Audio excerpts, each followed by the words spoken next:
स्वागत है आपका एनबीएस पॉडकास्ट के नए एपिसोड में और जल्दी से शुरू करते हैं आज का किस्सा। आज का किस्सा है तीन दोस्तों का। वैसे तो ये दोस्त किसी भी तरीके की बदतमीजी करते नहीं हैं, खूब पढ़ने लिखने वाले बच्चे हैं, लेकिन कहते हैं ना कि जब किसी पर समस्या आनी हो तो कई बार वो इंसान खुद चलकर समस्या के पास चले जाता है। ऐसा ही इन तीन दोस्तों के साथ भी हुआ। अमीश, रितेश और हंस, ये तीनों काफी अच्छे मित्र हैं।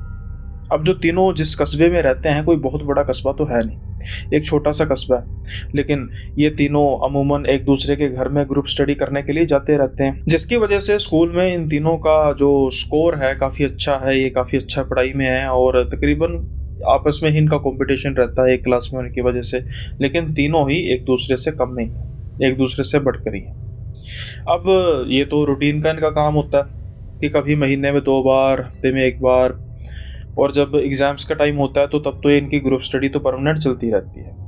अब इस चीज़ की वजह से जो इनके पेरेंट्स हैं उनका भी आपस में एक अच्छा रिलेशन है, या यूँ कहें कि फैमिली रिलेशन की तरह ही इनका सब काम है। लेकिन कई बार जो हमारी ट्रस्ट लेवल कई बार जो होता है वो इतना हद से बढ़ जाता है कि हम कुछ ज़्यादा ही छूट दे देते हैं। अब एक बार क्या होता है कि जो अमीश के पेरेंट्स थे वो उन्होंने जाना था बाहर, कहीं मैरिज वगैरह पे जाना था। अब इनके जो एग्ज़ाम्स हैं वो नज़दीक आ रहे थे, इसकी वजह से अमीश अब जा नहीं सकता था। अब फिर इन्होंने प्लान किया कि या तो अमीश अपने बाकी दोस्तों के घर में चला जाएगा और ग्रुप स्टडीज़ करेगा, या फिर ये प्लान बनने लगा कि क्यों ना बाकी दोनों दोस्त हंस और बाकी दोनों जो हैं वो दोस्त जो हैं इनके पास आ जाएं और ये तीनों मिलकर स्टडी करेंगे। ये सब कुछ इनके लिए ठीक भी लग रहा था कि भाई ऐसा करेंगे, रात को थोड़ा सा चिल भी करेंगे, स्टडी भी करेंगे, रोकने टोकने वाला तो कोई है नहीं। अगर हम एक दूसरे दोस्त के घर में जाते हैं तो फिर वहाँ पर बंदिश होगी भाई, सिर्फ और सिर्फ पढ़ना ही होगा। ये सोचकर अब दोनों दोस्त अमीश के घर में आ गए। हितेश, हंस दोनों काफ़ी खुश थे। हाँ, अगर मुझे कोई नाम लेने में गलती हो जाए तो माफ़ कीजिएगा। जैसे पिछले एपिसोड में एक भाई ने कंसर्न शो किया था कि जो नाम है वो मैंने 1-2 बार गलत ले लिए थे एक इंसान के। तो जैसा कि मुझे कहा गया होता है कि मैं नाम नहीं ले सकता, तो मैं नाम ऑन द स्पॉट रिवील करता हूँ और कई बार फिर इधर-उधर नाम हो जाता है। तो एक बार फिर से जो अब मैं 3 नाम ले रहा हूँ हम उस पर चलेंगे, इन केस कोई कमी पेशी हो जाए तो उसके लिए माफ़ी। जो ये 3 दोस्त थे, अमीश जिसके घर हंस और रितेश, ये तीनों जाने वाले थे। अब जैसा कि मैंने कहा कि ये बदतमीज टाइप के नहीं थे, चिल करना था वो एक सेपरेट चीज़ थी। वो हर एक बच्चा जब उनके पेरेंट्स घर पे नहीं होते कुछ समय के लिए, वो जो एक एक्साइटमेंट होती है ना वो सबको होती है। आज तक भी जो हमारे बड़े हो गए हैं वो भी समझ पाएंगे कि यार पेरेंट्स कई बार घर पे ना हो तो एक अजीब से तरीके की फ्रीडम महसूस होती है, लेकिन सिर्फ कुछ समय के लिए, कुछ घंटों बाद उनकी याद आनी शुरू हो जाती है। तो ये कुछ घंटे की जो एक्साइटमेंट है उसको ही भुनाना चाहते थे। तो भाई ये कोल्ड ड्रिंक वगैरह लेके आते हैं, चिप्स वगैरह लेकर आते हैं, 1-2 घंटे पढ़ते हैं और उसके बाद फिर ये अपना चिल आउट करना शुरू कर देते हैं। मूवीज़ वगैरह का प्लान इन्होंने बनाया होता है। लेकिन जैसे ही ये मूवी देखने बैठते हैं तो जो पर्दा है ना हल्का सा हिलता है अमीश के कमरे का। जैसे ही पर्दा हल्का सा हिलता है, अब आप सोच रहे होंगे कि भाई कोई ना कोई आ गया या आ गई। नहीं, ऐसा कुछ नहीं था। पर्दा हिल रहा था ठंडी ठंडी हवाओं से। जैसे ही अमीश उस पर्दे को पीछे करता है तो देखता है कि जो मौसम कुछ समय पहले बिल्कुल ही रूखा सा बना हुआ था, तो मौसम बड़ा ही सुहावना बन चुका है। रात के 10 बजे का समय है ये। तो बाकी दोनों दोस्त रितेश और हंस भी जाके देखते हैं, अरे भाई क्या हवाएं चल रही हैं। अब इतने में हंस कहता है कि भाई काम करें, थोड़ा सा वॉक करके आए।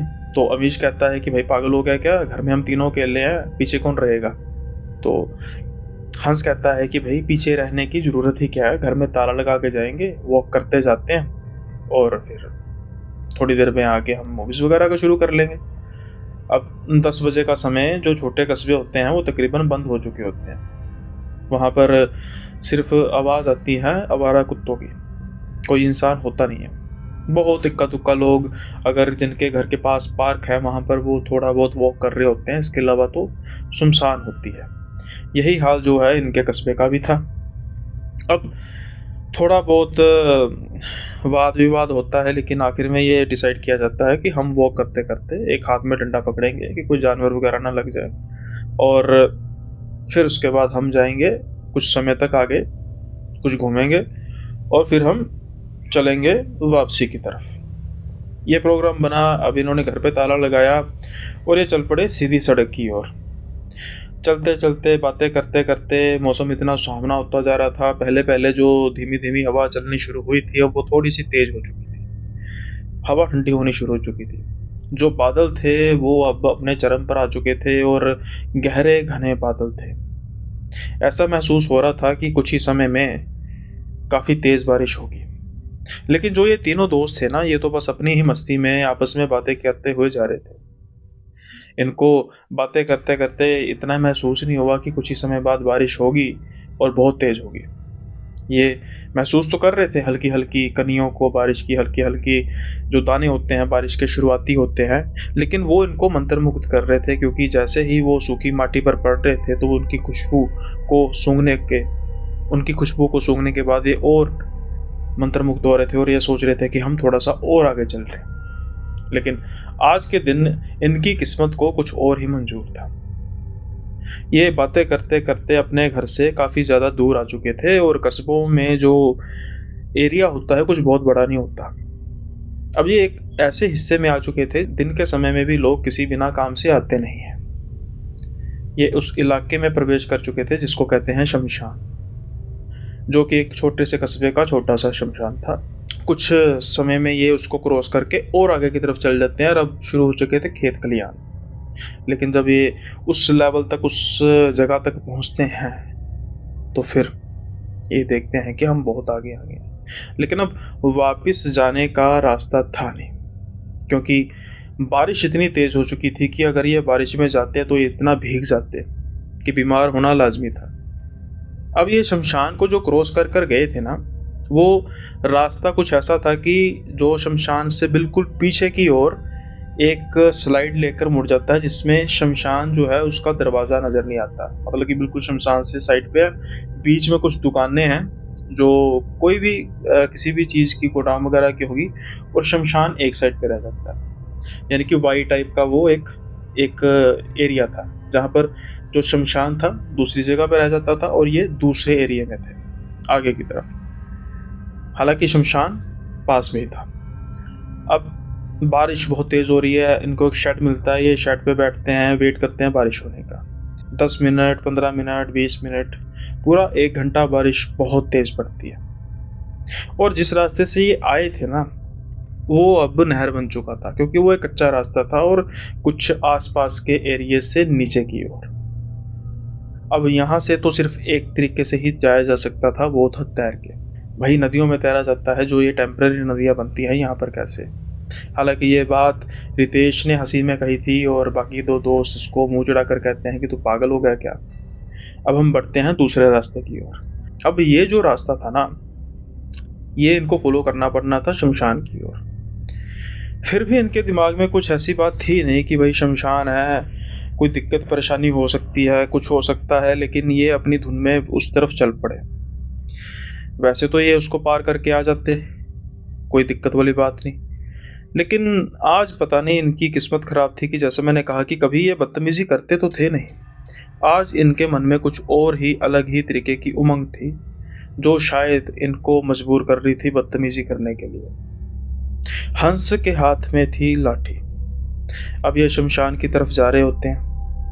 हंस लाठी को धीरे धीरे धीरे धीरे घुमाते जा रहा था, जैसे कोई तलवार को हिला रहा होता है। रितेश और अमीश उसकी तरफ देख के हंस रहे थे और कह रहे थे कि भाई यहाँ पर तुझे कौन सी किसी योद्धा की आत्मा नजर आ रही है जिसको देखकर तू तलवार हिलाए जा रहा है।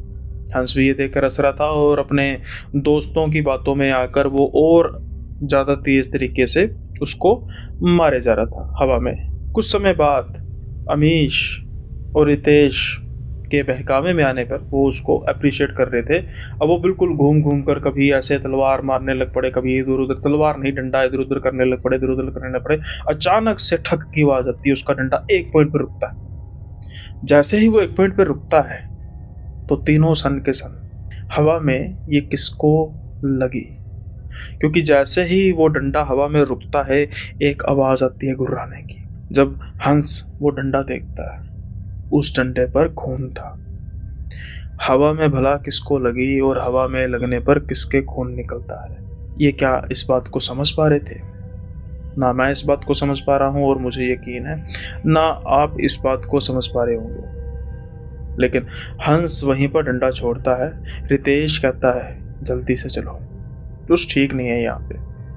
वो बिल्कुल ठीक था, सच में कुछ ठीक नहीं था वहां पे, क्योंकि जाने अनजाने में हंस ने किसी ऐसी एंटिटी पर प्रहार कर दिया था जिस पर उसे करना नहीं चाहिए था।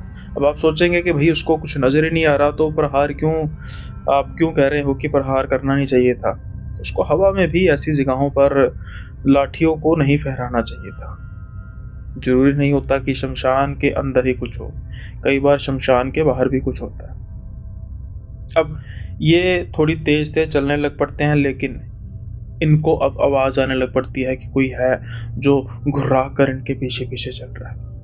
जब ये पीछे मुड़ के देखते हैं तो पीछे कोई था नहीं, लेकिन किसी के पीछे पीछे चलने का एक प्रत्यक्ष सबूत था, क्योंकि जब ये अपने मोबाइल की टॉर्च लगा के देखते हैं, हालांकि जमीन काफी गीली थी लेकिन इनको खून के धब्बे साफ तौर पर दिखाई दे रहे थे। अब ये भागना शुरू कर देते हैं। भागते भागते ये उस शमशान के बिल्कुल आगे की ओर कुछ दूरी पर एक बरगद का पेड़ था जहां पर एक सल बनी हुई थी। थक जाते हैं और बैठते हैं। हालांकि इन्हें अमीश कह रहा होता है कि यहाँ से जल्दी उठो, जल्दी, ये जगह ठीक नहीं है, लेकिन रितेश और हंस कह रहे हैं भाई सांस तो लेने दे। अब जो बारिश रुकी हुई थी उस बरगद के पेड़ से टप टप की आवाजें आ रही थी पानी की, जैसा कि आमतौर पर होता है। कुछ समय बाद हंस के हाथ पर यानी कि उल्टी कलाई पर टप टप टप की आवाजें आने लग पड़ी। रितेश और अमीश सोच रहे होंगे कि ये पानी की बूंदें हैं, हंस भी सोच रहा होगा, लेकिन जैसे ही उस पर टॉर्च मारी जाती है तो वो पानी नहीं, वो खून था। ये डर के तीनों ऊपर की ओर देखते हैं। जैसे ही ये ऊपर की ओर देखते हैं तो उन्हें एक इंसान लटका हुआ दिखाई देता है। उसका चेहरा इन्हें नजर नहीं आ रहा था अंधेरे की वजह से, और ना ही इनकी हिम्मत थी कि ये टॉर्च लाकर ऊपर की तरफ देख पाते मोबाइल की। बस इन्हें एक इंसान लटका हुआ नजर आ रहा था जिसके बड़े बड़े बाल थे। बस इनकी चीखें निकलती हैं और अब ये भागते हैं, इस बात का ख्याल नहीं रखते कि कितना थके हुए थे। लेकिन ये भागे किस तरफ? क्या ये किसी के जाल में फंस चुके थे? क्या ये कोई उधर से गुजर रहा छलावा था जिसको इनकी तरफ ध्यान शायद था ही नहीं? वो तो बस एंटिटी के तौर पर इधर उधर भटक रहा होगा, लेकिन एक लाठी ने उसको गुस्सा दिला दिया और अब उसका प्रकोप इन तीनों पर चलने वाला था। अब ये भागते हैं, भागते भागते ये किस तरफ आते हैं? ये आते हैं उसी रास्ते की तरफ जहां पर बारिश का पानी भरा हुआ था, लेकिन वो बिल्कुल खाली था और मानो तो वहां पर बारिश की एक बूंद तक नहीं पड़ी थी। ये देखकर काफी हैरान होते हैं। ये सोचते हैं कि भाई पता नहीं क्या है, लेकिन ये जल्दी से उसको क्रॉस करते हैं। क्रॉस करके फिर ये उस शमशान की तरफ आते हैं। ये देखते हैं फिर वही मंजर, फिर वही पेड़, ऊपर की तरफ देखते हैं फिर वही एक आदमी वहां पर लटका हुआ और गुर्रा रहा है। ये भागते हैं फिर शहर के रास्ते की तरफ। अब कायदे मुताबिक जो ये वाई पॉइंट है, ये वाई पॉइंट के इस तरफ थे। अगर घूम कर आते हैं तो उस वही रास्ता आता है जहाँ पर पानी भरा होना चाहिए था, फिर घूम कर आकर उस तरफ आते हैं, लेकिन इन्होंने जाना था सीधे अपने घर की तरफ। ये घर की तरफ भागते हैं। कुछ समय बाद ये देखते हैं कि फिर उसी पॉइंट पर आ चुके हैं। कुछ समय तक ऐसा चलता रहता है। अब ये हो चुके थे हताश, हो चुके थे निराश, बस ये रोने लग पड़ते हैं। लेकिन तीनों नहीं तो रितेश और अमीश। हंस जो है वो बस टकटकी लगा के एक जगह बैठकर देखी जा रहा था। कुछ समय बाद दो जानों के रोने की आवाज तो आ रही थी, लेकिन एक जाने की हंसने की आवाज आ रही थी। वो था हंस। वो पागलों की तरह हंसे जा रहा था। जैसे कि वो सदमा ले चुका है या कोई उसके अंदर प्रवेश कर चुका है, लेकिन ये नहीं। लेकिन जैसे ही उसको झंझोड़ने की कोशिश करते हैं, वो घूम कर देखता है तो उसकी आंखें जो हैं वो बिल्कुल सफ़ेद हो जाती हैं। रितेश और अमीश को अब ये समझने में देरी ना लगी कि जो ये इसके अंदर है, ये हंस नहीं है, ये कोई और है। वो उसको छोड़कर भागते हैं उस रास्ते की ओर जो उनके घर की तरफ जाता था। लेकिन कुछ समय पहले तो वो भूल भुलैया बन चुका था और घूम घूम कर वो उसी रास्ते पर आए जा रहे थे। लेकिन अब जैसे ही वो हंस को छोड़कर भागते हैं, वो सीधा अपने घर की तरफ जाना शुरू होते हैं। और कुछ समय के लिए इनको थोड़ा सा एक रिलैक्स होता है कि हम सही रास्ते पर हैं। लेकिन वो अपने दोस्त को कैसे छोड़कर जाएंगे? अब इनके मन के अंदर फिर दोस्ती जागती और कहते हैं कि जो होगा देखी जाएगी, लेकिन हम हंस को छोड़कर नहीं जा सकते। अब ये उस तरफ जाना शुरू करते हैं। ये देखते हैं कि अंधेरे में कोई इंसान भागता आ रहा है। वो जैसे जैसे इनके करीब आता जा रहा है, इनको गालियों की आवाज़ आ रही है। जब वो देखते हैं, वो बिल्कुल पास हंस होता है। वो इनको काफ़ी ऊंची ऊंची गालियां निकाल रहा होता है। ये दोनों एक दूसरे की तरफ देखकर हैरान होते हैं कि भाई क्या हुआ? वो कह रहा है, यार हद होगी, मेरे शूज़ का तस्मा खुल गया था, मैं तस्मा खोलने के लिए बैठा हूँ और तुम नजर ही नहीं मुझे आए। तब से मैं इधर उधर भटके जा रहा हूँ अंधेरे में, तुम भाग गए मुझे छोड़कर। क्या ये बात हंस उनका दोस्त ही कह रहा था या कोई छलावा था? अब ये इस बात को लेकर कंफ्यूज थे। अब इनके बीच मति भ्रम पूरी तरह फैल चुका था कि जो इनको सामने दिखाई दे रहा है, क्या वो हंस है? रितेश को अपने सामने दिखाई दे रहा अमीश और हंस, क्या वो दोनों ही हैं? या फिर रितेश के सामने अमीश, या फिर अमीश के सामने रितेश और हंस, क्या दोनों वही हैं? तो हंस को ये सारी बात बताते हैं और वो कहते हैं कि भाई मुझे तो कुछ हुआ नहीं, मैं तो तुम्हारे साथ भाग रहा था, मैं तो किसी भी जगह पे बैठा नहीं हूँ तुम्हारे साथ। अब ये कहते हैं कि भाई हमें तो पता नहीं है, लेकिन कुछ दूरी पर जाकर तू बैठा हुआ था, हमें इस बात का पता है। अब ये कहते हैं कि ठीक है, इस बात का पता लगाया जाए। जब उसकी तरफ जाना शुरू करते हैं, उस रास्ते की तरफ जाना शुरू करते हैं, यहाँ पर ये बेवकूफ़ी करते हैं। अगर इन्हें रास्ता मिल चुका था तो इन्हें वो रास्ता छोड़ देना चाहिए था और अपने रास्ते पर आ जाना चाहिए था। अब ये कहते हैं कि ये तीनों, जब तीन जाने होते हैं तो थोड़ा सा हौसला तो आ ही जाता है। ये तीनों बढ़ते हैं उस रास्ते की तरफ, उस शेल्फ की तरफ जहाँ पर बैठे हुए थे। लेकिन अब वहाँ पर उनको एक नहीं, तीनों दिखाई देते हैं, अपने हूबहू, अपने हमशक्ल। तीनों की आंखें सफ़ेद। जब ये देखते हैं तो तीनों की चीखें निकल जाती हैं। अब ये वक्त था जहाँ पर ये तीनों बस अपने आप को फंसा हुआ महसूस कर रहे थे और ये भागते हैं उस रास्ते की ओर। लेकिन जो ये रास्ता था ना, शायद वो एक जाने की बलि तो कम से कम मांग रहा था, क्योंकि जब ये दोनों जाने भाग रहे थे तो इनको रास्ता मिल गया था। अब ये तीनों जाने जब भाग रहे हैं तो फिर से इनको रास्ता नहीं मिला। ये फिर बार बार भटक भटक कर उसी रास्ते पर आते जा रहे थे और जब भी वो शेल्फ को देखते, वहां पर इनको ये तीनों दिखाई देते। वो छलावे का माया जाल अब पूरी तरह इन पर फैल चुका था। अब आखिरी समय में फिर क्या याद आता है? भगवान।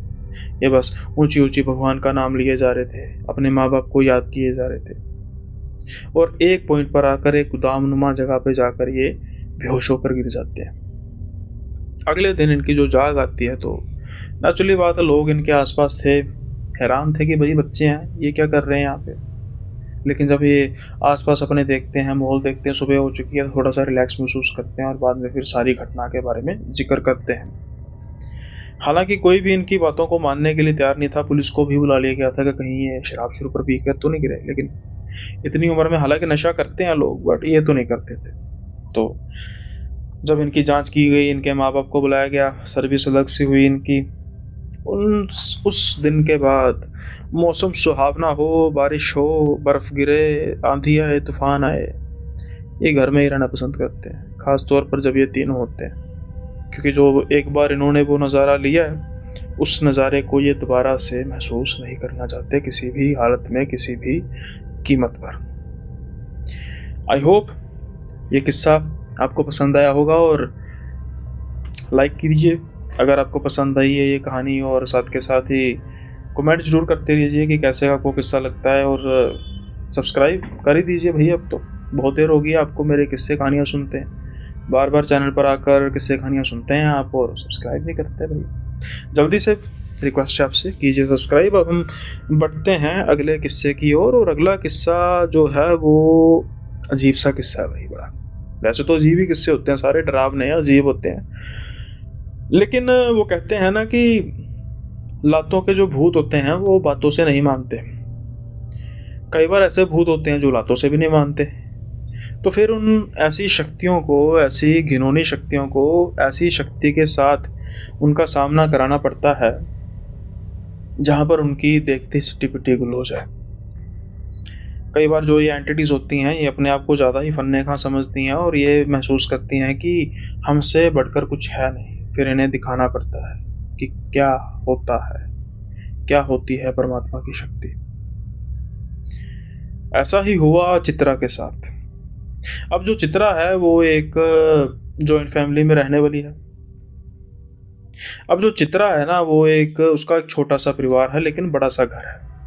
इनका जो घर है वो 2 मंजिला घर है, काफ़ी लेविश घर, काफ़ी अच्छा घर। और साथ के साथ ही जो इनका परिवार है उनमें दादा दादी, इनके माता पिता और इनका भाई। चित्रा के भाई के द्वारा ये बताई गई कहानी है और ये काफ़ी समय पहले चित्रा के साथ हुआ। चित्रा अपने घर में सबसे लाडली, चुलबुली, उम्र उसकी अभी 17 साल के आसपास। सब कुछ घर में ठीक तो चल रहा था, किसी भी तरीके की कोई कमी परेशानी थी ही नहीं। चित्रा देखने में बहुत सुंदर थी। अब जैसे जैसे उम्र बढ़ती जाती है तो रिश्तेदारों की नज़र भी होती है कि भाई लड़की है, बड़ी हो रही है, किसी अच्छे से लड़के के साथ इसका रिश्ता किया जाए। अभी हालांकि उम्र 17 साल थी लेकिन घर वालों को भी तो चिंता होने लग पड़ती है। तो यही सब कुछ चीज़ें अब धीरे धीरे चित्रा के घर में चलने लग पड़ी थी। लेकिन चित्रा जो है वो पढ़ने में काफ़ी होशियार थी। हालांकि चित्रा ने ना ही कभी उसके परिवार ने यह सोचा होगा कि अभी जो चित्रा के साथ होने वाला है, या यूं कहें कि कभी उन्होंने सपने में भी नहीं सोचा होगा। चित्रा को वैसे रात के समय में टहलने का काफ़ी ज़्यादा शौक था। अब बंदिश तो होती है कि रात के समय में लड़कियां घर के बाहर ना निकलें, खास तौर पर अकेली। चित्रा के पिताजी एक सरकारी अध्यापक हैं, उनकी माँ भी सरकारी अध्यापक, दादा दादी भी रिटायर्ड है। पढ़ी लिखी फैमिली है और थोड़ा सा बिजी भी रहते हैं अपने कामों में। भाई भी जो है इनके एक शॉप ओनर है, तो वो भी लेट आते हैं। तो रहता है कि कह सकते हैं कि चित्रा ही रहेगी। अब चित्रा के पास कोई और चारा नहीं था, वो अक्सर रात को छत पर घूमा करती थी। अब एक बार चित्रा की माँ खाना बना रही थी और जो इनकी घर की खिड़की है वो एक दूसरे, जो मतलब उनके घर के आगे एक प्लॉट है। प्लॉट जो है वो एक काफ़ी बड़ा प्लॉट है और उसकी दीवारें जो हैं वो काफ़ी ऊंची है, और ये प्लॉट इनका ही है। चित्रा, जैसे मैंने कहा कि उनकी जो माँ है वो खाना बना रही थी और जो खिड़की है वो आमतौर पर खुली रहती थी ताकि हवा वगैरह जो है वो आमतौर से खुली डुली हवा आ सके। लेकिन आज कुछ अजीब होने वाला था। चित्रा की माँ खाना बना रही थी लेकिन उनकी आंखों के सामने कुछ गिरता हुआ दिखाई देता है, और वो कोई और नहीं, वो थे चित्रा। माँ जल्दी से खिड़की की तरफ आगे झुक के देखती है तो वो देखते हैं कि चित्रा बिल्कुल उल्टी गिरी पड़ी थी नीचे दूसरी मंजिल से। ये देख के तो चित्रा की माँ की चीख निकल जाती है, क्योंकि दिमाग में सबसे पहले एक ही बात आती थी कि इतनी ऊंचाई से गिरी है, मेरी बच्ची बची भी होगी कि नहीं। अब जल्दी से हल्ला गुल्ला मचता है। माँ फटाफट जाके सबको कहती है। पिता और भाई तो आ चुके थे, वो भी जल्दी से खिड़की की तरफ जाके देखते हैं, वहां पर चित्रा पड़ी हुई थी। अब जल्दी से वो भाग के नीचे की तरफ जाते हैं और जैसा कि मैंने कहा कि ये इनका ही प्लॉट था और ताला वगैरह बाहर गेट पे लगा था, लेकिन अब इतनी देर से लगा था ताला तो किसी को चाबी तो उसकी मिल नहीं रही थी। आनन फानन में ताला तोड़ा जाता है, क्योंकि सब रो रहे थे। सबके मन में ये बात तो थी कि इतनी ऊंचाई से चित्रा बिल्कुल उल्टी गिरी है, वो बची नहीं होगी। अब जल्दी से दरवाजा खोला जाता है और जब चित्रा के पास आया जाता है, चित्रा के भाई और उसके पिता डर डर कर उसको ऊपर की तरफ कर रहे थे, क्योंकि वो सोच रहे थे कि जो चित्रा के मुंह का हाल हुआ होगा उनसे देखा नहीं जाएगा। लेकिन जैसे ही वो उसको घुमाते हैं तो उनकी हैरानी की सीमा नहीं रहती। चित्रा के मुंह पर एक छोटी सी खरोच तक नहीं आई थी।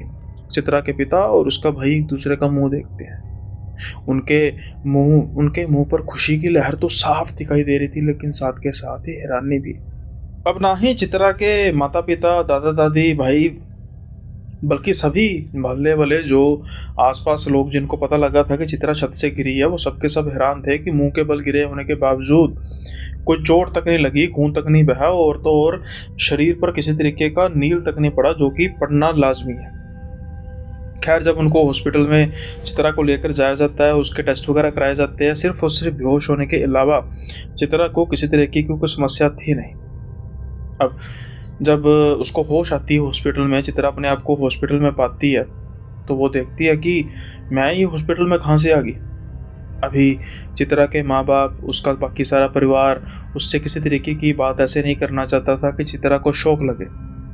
डॉक्टरों की क्लियरेंस मिलने के बाद चित्रा को घर में वापस लेकर आया जाता है। अब जब घर पे उसको वापस लेकर आया जाता है तो उसको कहा जाता है कि बेटा, तू गिरी कैसे छत से? तो चित्रा बड़ी हैरानी से कहती है, छत से गिरी?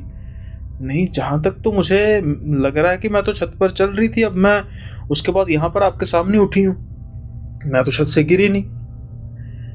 ये सुनने के बाद उसके माँ बाप भी हैरान थे, सभी हैरान थे कि ऐसा कैसे हो सकता है। जब वो छत से गिरी होगी, उसको महसूस तो हुआ होगा कि वो छत से गिरी है, चाहे कुछ ही सेकंड के लिए, लेकिन चित्रा बिल्कुल अनभिज्ञ बनी हुई थी, जैसे मानो कि वो उस दौरान जो कुछ हुआ उसके बारे में उसको कुछ नहीं पता। लेकिन खैर, अभी ये वक्त सही नहीं था, इसलिए घर वाले सोचते हैं कि अभी फिलहाल के लिए चित्रा के साथ कुछ ऐसी बात ना की जाए और उसको रेस्ट करने दी जाए। लेकिन आज के बाद से चित्रा का जो व्यवहार था वो कुछ बदलने वाला था।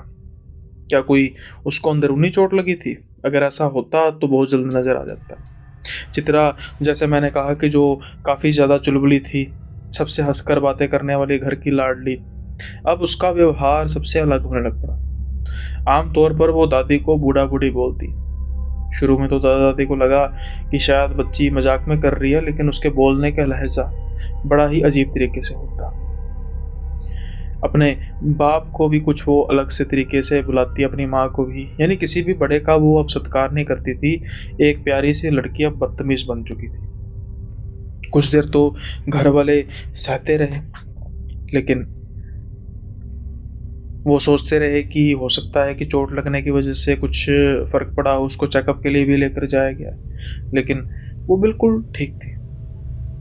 टेस्ट में किसी भी तरीके की कोई ऐसी समस्या थी ही नहीं जिस पर कोई इलाज किया जा सके, लेकिन समस्या थी, समस्या बहुत बड़ी आ चुकी थी। अब चित्रा दिन ब दिन बदतमीज होती जा रही थी और उसका जो हाव भाव था वो बदलता जा रहा था। एक दिन चित्रा अपनी माँ को बहुत बुरे तरीके से कुछ ना कुछ बोल रही होती है। आज इनके पिता की जो बर्दाश्त शक्ति थी वो खत्म हो चुकी थी। वो जाके चित्रा की तरफ चिल्लाते हैं और गुस्से में जस्ट एक हाथ उठाते हैं, सिर्फ एक इंटीमेशन देने के लिए कि अगर तू ज्यादा बदतमीजी से बात की तूने तो मार खाएगी। लेकिन जैसे ही चित्रा के आगे उसके पिता हाथ उठाते हैं तो चित्रा उनका हाथ पकड़ती है और देखते ही देखते उनका हाथ तोड़ देती है, यानी बाजू तोड़ देती है। अब इनके पिता की तो चीखें निकल चुकी थी दर्द के मारे, लेकिन आसपास के लोग, यानी आसपास के परिवारजन, वो तो बस डर और हैरानी से चित्रा को देख रहे थे। क्या किसी इंसान के लिए ये मुमकिन है? खास तौर पर एक छोटी सी लड़की, 17-18 साल की लड़की के लिए ये क्या पॉसिबल है? क्या वो एक हष्ट पुष्ट एक अडल्ट की बाजू को जस्ट एक ही बार में तोड़ दे? जैसा ही ये नज़ारा होता है, कुछ समझने की कोशिश करते हैं। चित्रा, जिसके बाल बंधे हुए थे, वो हिला के, एकदम सर हिला के अपने बाल खोलती है। अब वो बहुत भयानक नजर आ रही थी। वो एक बहुत ऊंची अट्टहास करती है और भागती है घर के बाहर। घर के बाहर भागती है। चित्रा का भाई उसके पीछे भागता है, लेकिन चित्रा तो मानो उसके हाथ आ ही नहीं रही थी। उनके घर के दरवाजे का जो उनका घर का जो दरवाजा था, उसके बिल्कुल सामना सीधा रास्ता था, जो काफी लंबी सड़क थी। ये भागे जा रही थी और उसका भाई उसके पीछे। चित्रा का भाई रोए जा रहा था कि मेरी बहन को क्या हो गया, लेकिन चित्रा हंसते हुए भागे जा रही थी। ये तो गनीमत थी कि रात का समय था और लोग नहीं थे, नहीं तो मजाक बन के रह जाता। चित्रा बस बेधड़क होकर भागे जा रही थी, सर ऊपर करके भागे जा रही थी। अचानक से एक गटर जो थोड़ा सा नीचे की ओर झुका हुआ था, एक छोटा सा गड्ढा बना था, उसका पैर आता है और फिर से वो सर के बल गिरती है। जैसे ही सर के वो बल गिरती है, उससे दोबारा उठा नहीं जाता। उसका भाई जब जाता है, वो देखता है कि चित्रा बेहोश पड़ी है, लेकिन फिर से हैरानी वाली बात कि इतनी बुरी तरीके से गिरने के बावजूद चित्रा को चोट का नामो निशान तक नहीं था। लेकिन चोट तो लगी थी, चित्रा के सारे परिवार के दिल को चोट लगी थी और साथ के साथ चित्रा के पिता के बाजू को भी। अब मामला थोड़ा सा गड़बड़ हो चुका था। अगले दिन किसी स्याने को बुलाया गया। उन्होंने कहा कि कुछ ऊपरी हवा का चक्कर है। चित्रा बहुत अग्रेसिव हो चुकी थी, उसकी हाव भाव जो है उसके काफ़ी बदल चुके थे। देखते देखते उसका जो शरीर है वो भी कमज़ोर हो चुका था और उस स्याने ने उसको कहा कि इसको बांधा जाए, लेकिन कोई भी घर वाला ये बात मानने के लिए तैयार नहीं था, क्योंकि वो जानवर तो थी नहीं जिसको बांधा जाएगा। फिर किसी और बाबा वगैरह से भी बात की जाएगी, तो उन्होंने किसी बाबा का बताया कि इनके पास लेकर जाया जाए और ये जो भी इसके अंदर है निकाल देंगे, क्योंकि ये मामला जो है वो बड़ा सीरियस है। ऐसे हो नहीं सकता कि ये एक ही बार में कोई बाजू तोड़ दे और ऐसे भागे।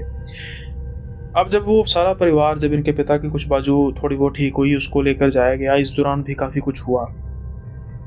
जब वहाँ पर उसको लेकर जाया गया तो जो बाबा थे वो देखते ही कुछ पहचान गए और वो बाबा उसको देखते ही कहते हैं कि तू बाज नहीं आएगा। मैंने तुझे कितनी बार कहा है कि लड़कियों को परेशान मत किया कर, ना जाने तू कितनी लड़कियों की जिंदगी खराब कर चुका है, अब इसकी करने लगा।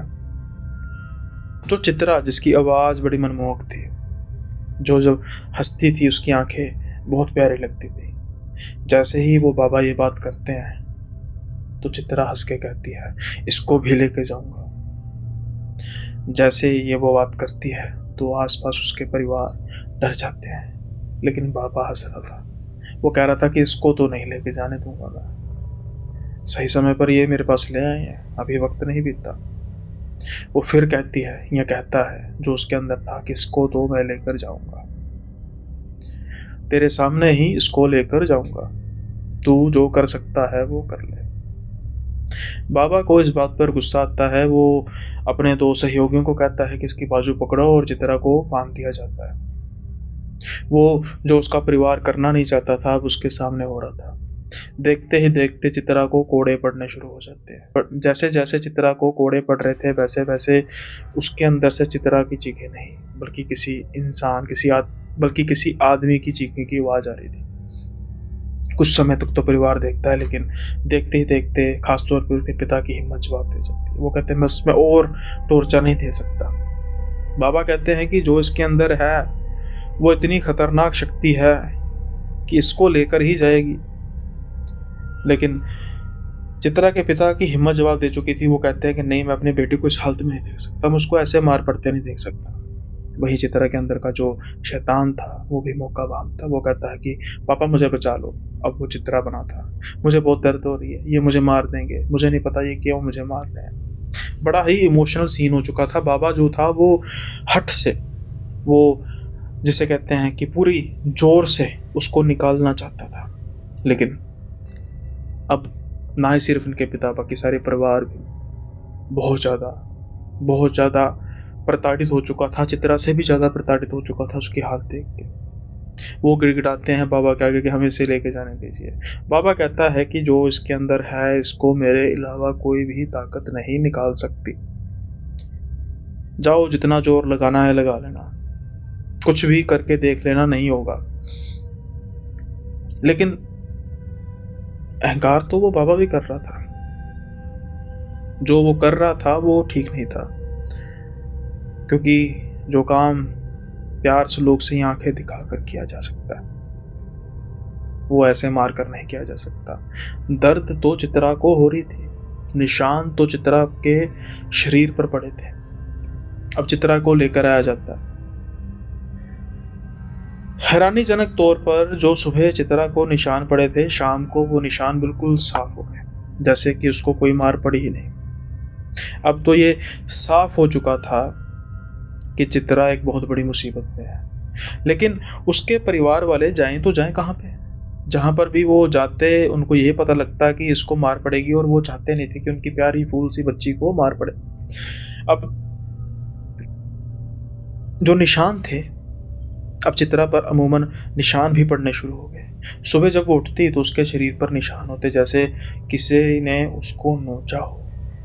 लेकिन शाम होते होते बिना किसी मलहम के, बिना किसी दवाई के वो निशान फिर साफ हो जाते और अगले दिन फिर वो निशान पड़ जाते। उनकी प्यारी फूल सी बच्ची अब मुरझाने लगी थी, जैसे हर रोज उसके बीच में से जान निकलती जा रही थी। कई बार वो बात करते करते अपने घर वालों की तरफ देख के हंसती और कहती, इसको तो मैं लेके जाऊंगा जल्दी ही। जैसे ही ये बात करती तो सबका दिल सा बैठ जाता। वो अपनी आंखों के सामने अपनी बच्ची को मरते हुए देख रहे थे और कुछ कर भी नहीं पा रहे थे।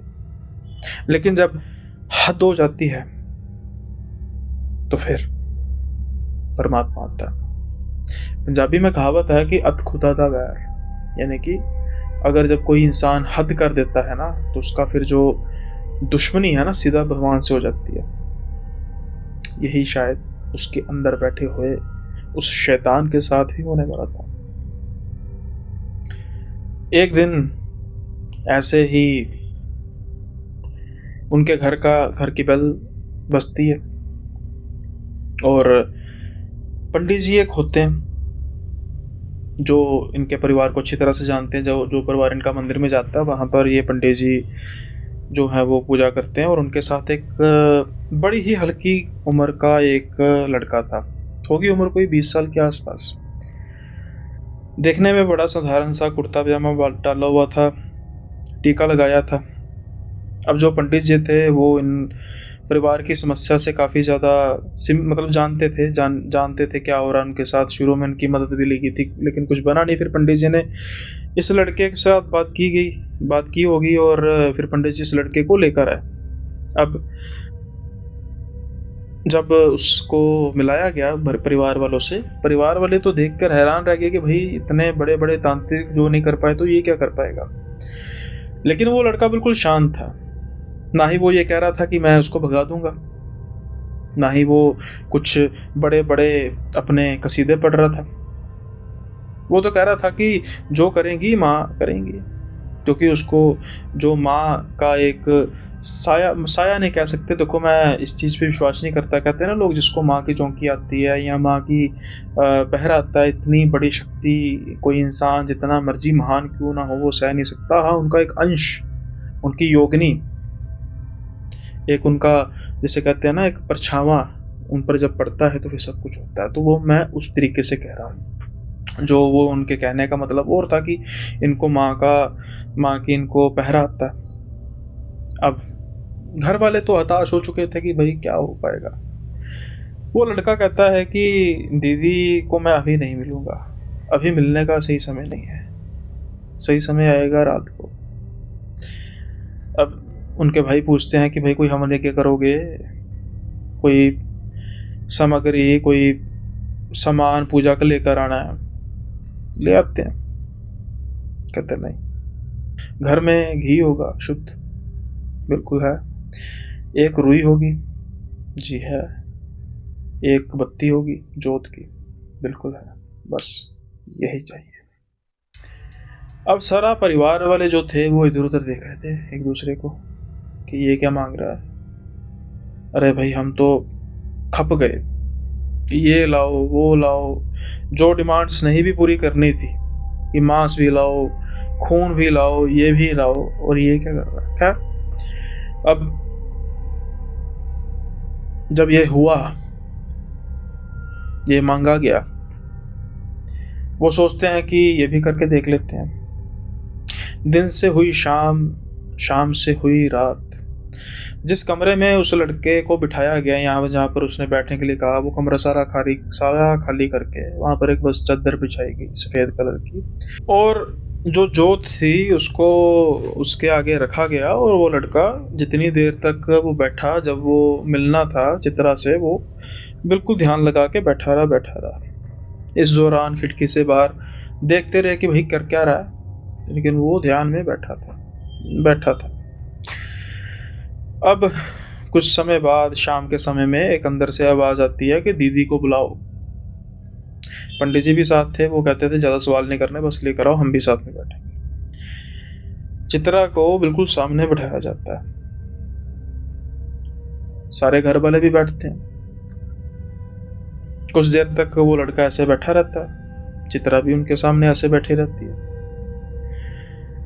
चित्रा को वो कहते हैं कि आप बहुत बड़ी शक्ति हैं, हालांकि आप शुद्ध शक्ति नहीं हैं, आप एक शैतान हैं, और मेरा किसी भी तरीके से आपके साथ दुश्मनी नहीं है, ना ही चित्रा की आपके साथ किसी तरीके की दुश्मनी है, तो आप इसको छोड़ क्यों नहीं देते? मैं ये सवाल नहीं करूंगा कि आपने इसको पकड़ कर क्यों रखा है, बस आप इसको छोड़ दीजिए और बात यहीं पे खत्म हो जाएगी। चित्रा कुछ देर तक चुप रहती है और फिर वो हंसने लग पड़ती है। वो कहती है या कहता है कि तू पूछता भी तो तब भी मैं बताना जरूरी नहीं समझता। अब जो लड़का वो बैठा हुआ था ना, उसकी आंखें बिल्कुल बंद थी, तो वो मंद मंद मुस्कुराता है। वो कहता है कि चलो आप नहीं बताते तो मैं ही बता देता हूँ। चित्रा कुछ समय पहले एक शादी पर गई थी। चित्रा बहुत सुंदर बनकर गई थी। जब वो वापस आ रही थी तो उस शमशान के पास तुमने इसे देखा और इसके पीछे लग गए। उस दिन जब तुमने इसको छत से गिरा, मजाक मजाक में, सिर्फ चित्रा को ये यकीन दिलाने के लिए कि मैं तुम्हें मरने नहीं दूंगा, लेकिन चित्रा इस बातों को समझ नहीं पा रही थी। तुमने पहले भी कई लड़कियों को मारा है, अब तुम इसको भी मारना चाहते हो। देखा, मैंने तुम्हें ना तुमसे कुछ पूछा, लेकिन सब कुछ तुम्हें बता दिया। अब चित्रा के हाव भाव चेंज हो रहे थे। वो गुस्से से बोलती है या उसके अंदर का शैतान बोलता है, तू कर ले जो भी कुछ करना है, इसको तो मैं आज ही लेकर जाऊंगा रात को। वो जो लड़का था वो कहता है कि जाओगे तो आप सही, लेकिन आप अकेले, इसको लेकर नहीं जाओगे। अब जो चित्रा के अंदर था ना, वो करने लग पड़ता है बदतमीजी। वो कहता है कि कौन मुझे भेजेगा, तू, तेरी कोई औकात है? तो वो लड़का कहता है कि मेरी तो कोई औकात ही नहीं, तुझे भेजेगी माँ दुर्गा। जैसे ही ये बात वो सुनता है वो हंसता है। वो कहता है ना तेरे में औकात है ना तेरी माँ में। जैसे ही वो बोलता है वो लड़के की आंखें खुलती हैं और जो आगे एक छोटी सी बत्ती जग रही थी, वो ज्वाला भड़कती है। वही ज्वाला उस लड़के की आंखों में नजर आ रही थी। कुछ नजर नहीं आया, ना लड़के ने कुछ मुंह से बोला, उसके बाद ना ही चित्रा ने कुछ बोला। चित्रा बेहोश। वो अग्नि जितनी भड़की थी, देखते देखते शांत। वो लड़के की आंखों में ज्वाला जो दिख रही थी, देखते देखते शांत, और वो फिर अपनी आंखें बंद करता है और ध्यान लगाता है। 15 मिनट बाद चित्रा को होश आता है। आज इस बात को 15 साल से ज्यादा हो चुके हैं। चित्रा बिल्कुल ठीक है, और जो वो हुंकार भर रहा था कि ना ही तेरी औकात है ना ही तेरी माँ, इसके आगे वो गायब। शायद उसको पता लग चुका था कि किसकी क्या औकात है। खास तौर पर उसको अपनी औकात पता लग चुकी थी। वो उस लड़के को एक मामूली सा लड़का समझ रहे थे, वो बहुत बड़ा पहुंचा हुआ माँ का भक्त है, और उसके लिए चुटकी का खेल था उस जैसे शैतानों को भगाना। उम्मीद करता हूँ अच्छा लगा होगा किस्सा, और प्यार दीजिए खूब भाई चैनल को, बहुत ज़रूरत है इस चैनल को आपके प्यार की। सब्सक्राइब कीजिए दबा के, शेयर कीजिए वीडियो को। अगर वीडियो पसंद आई है तो लाइक करना मत भूलिएगा। जल्दी मिलेंगे अगली वीडियो में नए किस्सों के साथ, तब तक के लिए बाय बाय, अपना ख्याल रखिएगा।